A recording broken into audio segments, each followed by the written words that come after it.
道巴寶今年推出咗一個升級版嘅潔膚系列喎，可唔可以同我哋介紹下呢？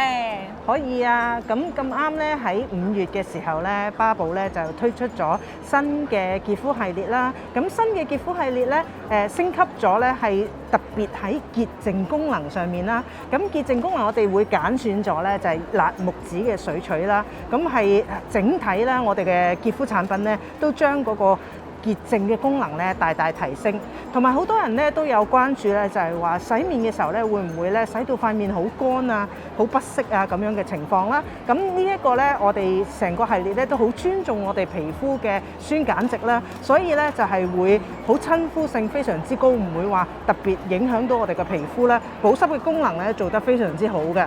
咁再嚟咧就係如果我哋 keep 住用嘅話咧，其實咧我哋個皮膚咧會越嚟越強壯嘅。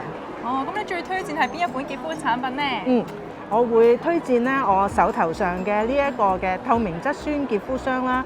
咁因為呢一款嘅潔膚霜咧，其實大家都知道咧，市面上嘅潔膚產品咧都好少有添加到透明質酸喺裡面嘅。咁但係我手上嘅呢一款咧，亦都係會有添加咗一個3D 嘅透明質酸。